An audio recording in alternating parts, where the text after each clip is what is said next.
Mtazamaji wa Tausi wa Nishati Safi kutoka Dar es Salaam mpaka Morogoro, nikwambie mambo ni mazuri kweli mapema tu. Asubuhi ya leo tumeingia hapa Morogoro kwa kutumia usafiri mzuri na wa kisasa. Tumetumia SGR ndani ya muda mfupi kutoka Dar es Salaam. Karibu sana tukufahamishe mengi na mazuri ambayo tunayo siku ya leo. Tunapozungumza hapa leo tupo katika uwanja wa Jamhuri, CCM Jamhuri Morogoro. Tuna mengi ya kuzungumza nawe. Kimichezo tunafahamu sasa hivi kubwa ambalo linazungumzwa sana ni hatuchezi. Acha nikwambie tu, hawa watu wa hatuchezi hawajaanza leo. Hawa ni watu ambao wana misimamo kweli. Kama utafata historia inakwambia kwamba miaka ya nyuma huko walishawahi kutoka wote kwenye timu ya Yanga. Akasema hapana, kuna vitu tunaona sisi hapa tunatakiwa tutoke. Wakatoka pale wakaenda kuanzisha timu yao nyingine ambayo ilifahamika kwa jina la Pan Africa. Tuachane na hapo. Tupo hapa na legend kama ambavyo unamuona, amepita katika timu nyingi sana.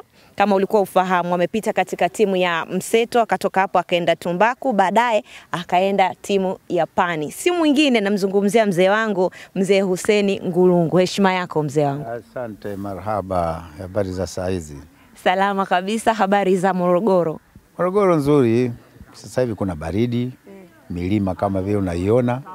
Basi ili mradi tu hali inakuwa safi kabisa kwa Morogoro. Nimempa intro kidogo tu mtazamaji wetu kwamba tupo na Hussein Ngulungu. Nimetaja timu ambazo umepitia, ulitoka Mseto, baadaye ukaenda Tumbaku, kisha ukaenda Pan Africa. Nataka tumrudishe nyuma kidogo tu kwa yule ambaye hakufahamu, hasa watoto wa kizazi changu hiki. Natamani wakumbushe kidogo kuhusiana na Hussein Ngulungu. Ndio, mimi nimezaliwa Morogoro, naitwa Hussein Ngulungu. Mpira nimechezea Mseto, kutoka Mseto nikaenda Tumbaku, nilipotoka Tumbaku nikaenda Pan Africa.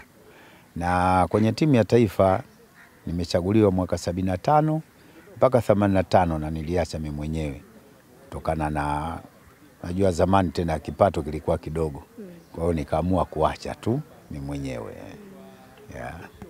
Tumeona kwa sasa hivi tukizungumzia kwenye kizazi chetu cha mimi na wanaonitazama wa rika langu, wanatamba sana na hizi timu mbili. Kuna ubishano hapa na pale. Hatuchezi, mtacheza tu. Nimejaribu kuwakumbusha kisa ambacho kilitokea mwaka 1979 ambapo timu ya Yanga, baadhi ya wachezaji, nasema karibu wote. Karibu wote, timu nzima.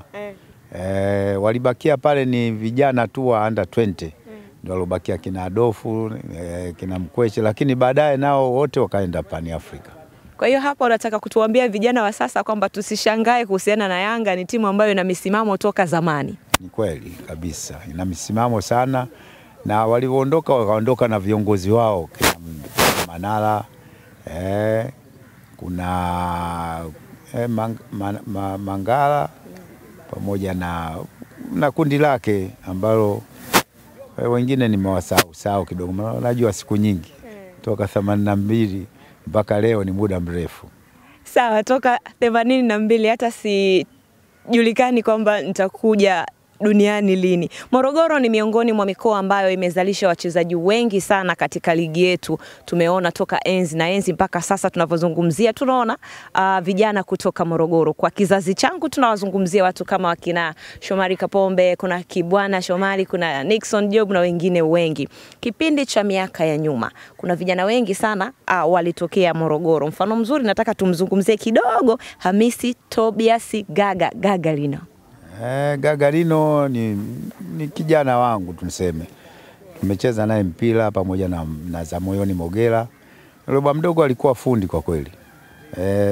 Mimi nilimzidi, lakini yeye naye baadaye kama kafuata nyayo zangu mimi. Ukitaja Gagarino ni mchezaji mzuri, yani midfield mzuri ambaye anaweza akachezesha timu na mwenyewe kuweza kufunga vile vile. Kwa hiyo Gagarino ni mchezaji mzuri sana. Naweza nikasema enzi zile alikuwa ana kipaji cha hali ya juu sana. Kwa sasa hivi ukitazama vijana wa sasa hivi, kuna yoyote ambaye anakaribia uwezo wake? Unajua kipaji ni cha mtu binafsi. Kuna vijana wanaweza sasa hivi, lakini sio kama Gagarino. Gagarino alizidi, alikuwa mzuri sana na alikuwa anacheza miguu yote miwili, kushoto kulia. Naona bwana alikuwa anatoa pasi, accurate passes, anaomba pasi, anatoa pasi. Kwa kweli alikuwa midfield mzuri. Kwa sasa hivi siwezi nikalinganisha na vijana wa sasa hivi. Vijana wa sasa hivi mna kazi kubwa sana ya kufanya. Pengine mtafikia hata robo ya uwezo wa Gagarino. Sisi tunachagiza sana kuhusiana na swala zima la matumizi ya nishati safi. Kwa kweli naweza nikasema mimi nashukuru sana kwa ujio wenu moja, alafu pili kutupa nafasi sisi wana wa Morogoro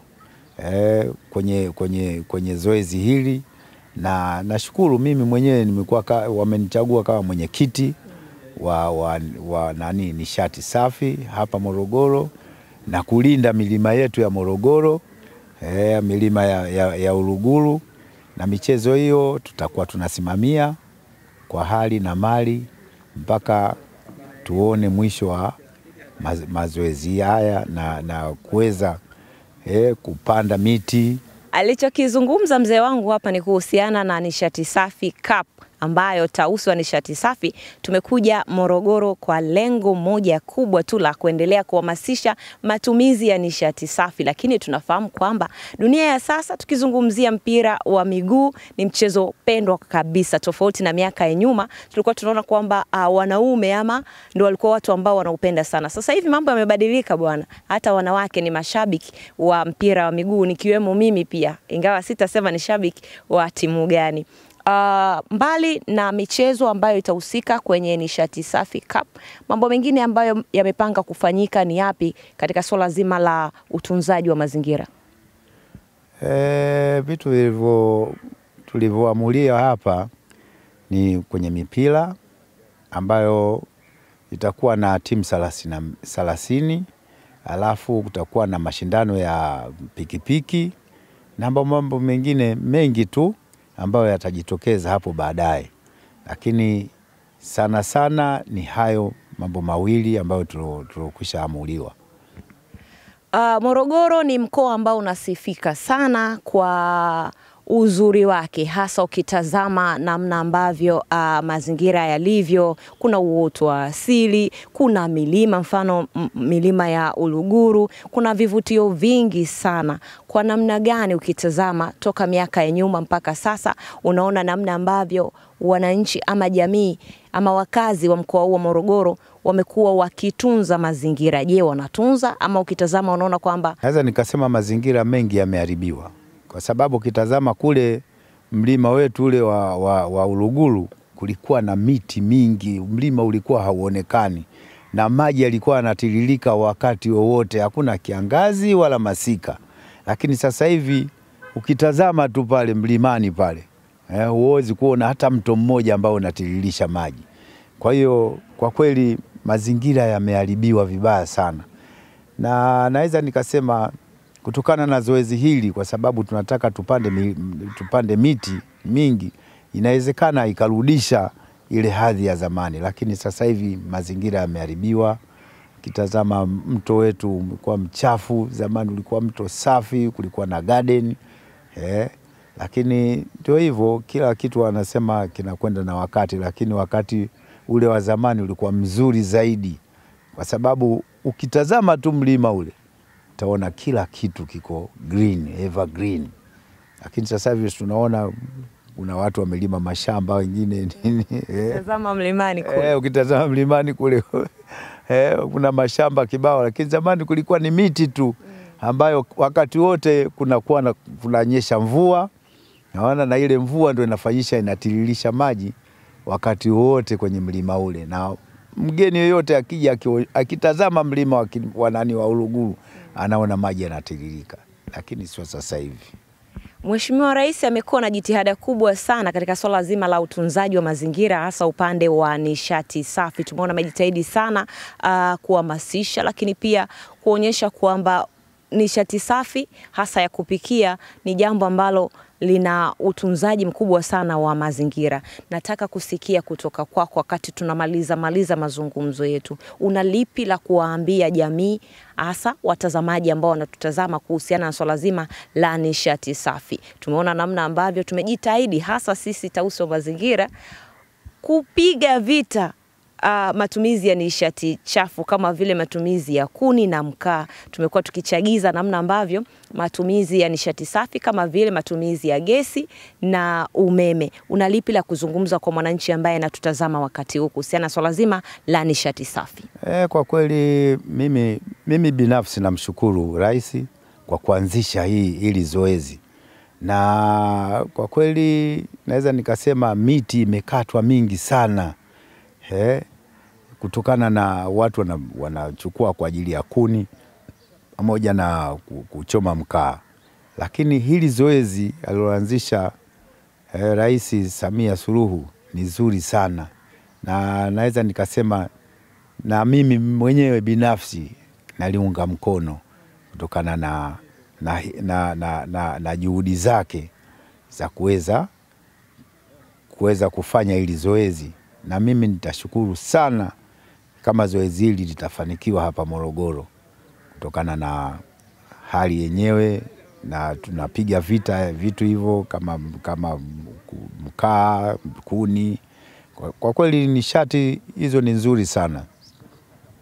Tumeshuhudia juzi hapa, ilikuwa ni tarehe 2 ya mwezi wa 6, ambapo naibu waziri mkuu na waziri wa nishati Mheshimiwa Doto Biteko alikuwa amezindua mkakati wa taifa wa mawasiliano wa nishati safi ya kupikia, ambapo inachagizwa na tunaelezwa kwamba ajenda ya Rais Samia imeonyesha mafanikio makubwa sana katika matumizi ya nishati safi ya kupikia, kwa sababu imeongezeka kutoka 6% mpaka 16%. Lakini pia Mheshimiwa Doto Biteko ametoa wito kwa vyombo vya habari, yani kuonyesha mafanikio matumizi ya nishati safi, lakini pia kuhabarisha umma na kuhamasisha namna bora ya matumizi ya nishati safi. Hakuishia hapo, tukaona pia akiagiza kwamba huu mchakato usiishie kwenye makabati, ila utekelezwe katika ngazi zote za serikali na wadau kwa ujumla. Lengo ni moja tu, kuona kwamba matumizi ya nishati safi yanafanyika na jamii kiujumla